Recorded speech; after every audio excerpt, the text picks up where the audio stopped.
following presentation is a project of the Native American Women's Health Education Resource Center. According to statistics gathered by the NAWHERC, Native American women face discrepancies in all areas. 57% of American Indian women reported having had sexual intercourse by the 12th grade. 14 was the reported average age of first intercourse. 42% of all American Indian mothers reported being under the age of 20 when they had their first child.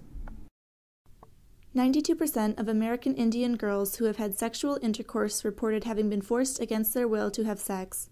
62% of those girls reported to have become pregnant by the end of the 12th grade. 27% of American Indian youth reported having received no routine health care in the last 2 years. 41% of American Indian youth reported having no health insurance at all. There is a staggering amount of violence directed against Native American women. The incidence of rape in the American Indian community is 3.5 times higher than among other communities. That means that over 1 in every 3 Native American women will be raped in her lifetime.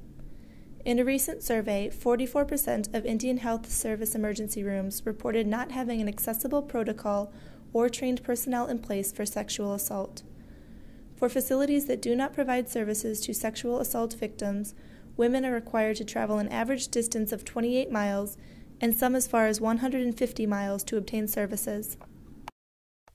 The purpose of the Teen Dating Violence curriculum is to assist young Native American women in creating conditions in their personal lives that will help them avoid risky dating situations when possible. The goal is to provide them with opportunities to learn more about teen dating violence and date rape so that they can see early warning signs. The curriculum is broken into 2 sections. Section 1 includes topics with current ideas about how to promote healthy and productive behaviors among young people. Section 2 deals directly with the topic of teen dating violence and added information about legal rights and how to obtain assistance from appropriate resources. The curriculum can be used effectively in a group setting such as classroom, talking circle, or support group. A trusting and respectful atmosphere is absolutely necessary for the group process to work. The goal of group is prevention at the individual level. This is manifested as self-awareness and self-esteem. Another goal is an understanding of feelings. Also, an appreciation of the importance of building a healthy set of friends and people to support you, otherwise known as a support group. A healthy relationship is one that includes the following: respect, equality, trust, an understanding of boundaries, and communication. Some safe dating tips: avoid alcohol and drugs, use a buddy system, avoid being alone with someone you don't know well, practice assertiveness, set boundaries for yourself, trust your instincts, learn self-defense, and stop sexist behavior whenever you see it. The 7 keys to clear communication are: Number 1, speak forcefully and clearly. Number 2, look the person straight in the eye. Number 3, make sure your date has heard and understood you. Number 4, make sure your date understands that you are not responsible for their actions, only they are. Number 5, make sure they understand that you and you alone will decide if and when you participate in any sexual activity. Number 6, let them know in no uncertain terms that failure to honor your wishes will result in severe consequences. And number 7, tell them, after I say no, it's rape.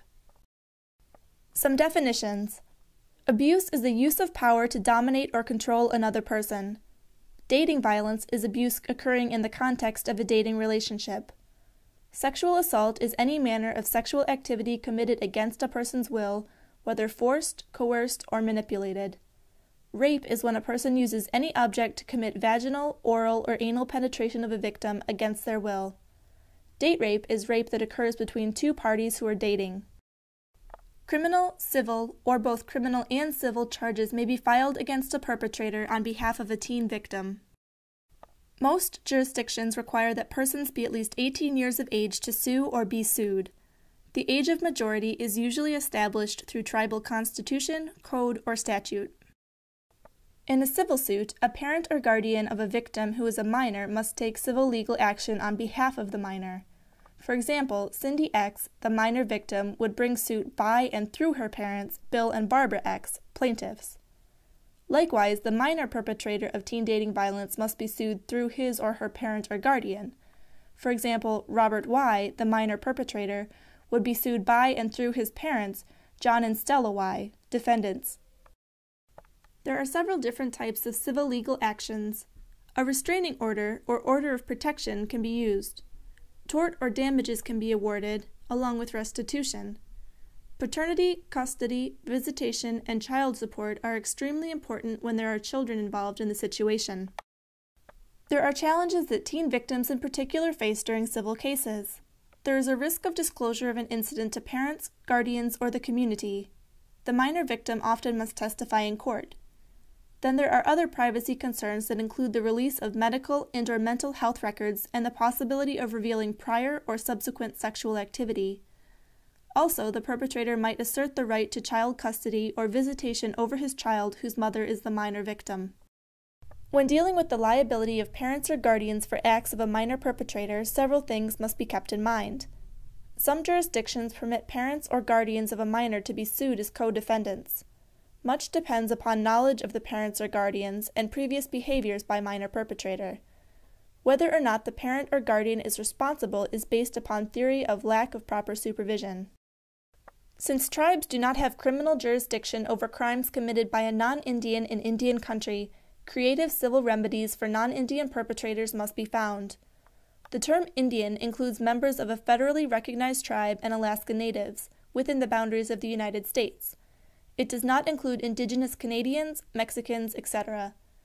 Examples of civil remedies available for protection orders and other civil cases are fines, community service, classes such as batter or re-education, parenting, and drug or alcohol, loss of licensure, which could include business or hunting, banishment or expulsion, prohibition of firearms, or loss of tribal employment.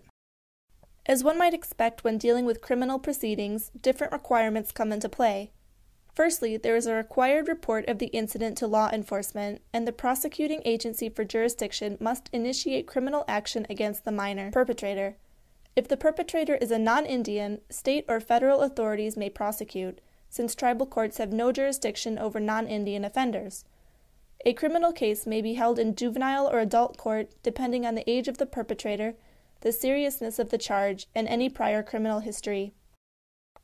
Examples of types of tribal court criminal charges include assault or battery, domestic violence toward an intimate partner, sexual assault, rape, statutory rape, sexual abuse, molestation, harassment, and stalking. Some challenges for teen victims in criminal proceedings may be revealing the incident to parents, guardians, or to the community, testimony in court, previous or subsequent sexual activity of the minor victim, unless the jurisdiction has a rape shield law, release of medical or mental health records, and confidentiality concerns regarding the victim advocate, say nurses, etc. Potential outcomes of criminal charges for perpetrators include incarceration, probation, parole, registration as a sex offender with community notification, no contact with the victim or the victim's family, restitution, counseling, community service, and unfortunately all too often, nothing. Schools have a duty to protect students from harm while on school property. They should have resources for victims of teen dating violence such as counselors, school resource officers, security personnel, and nurses. Schools should be notified of and help enforce conditions listed on orders of protection. Also, perpetrators should be disciplined by the school itself if the incident occurred on school property. Schools should use expulsion, suspension, or another form of disciplinary action. For more information, contact the Native American Women's Health Education Resource Center, Pidamaya.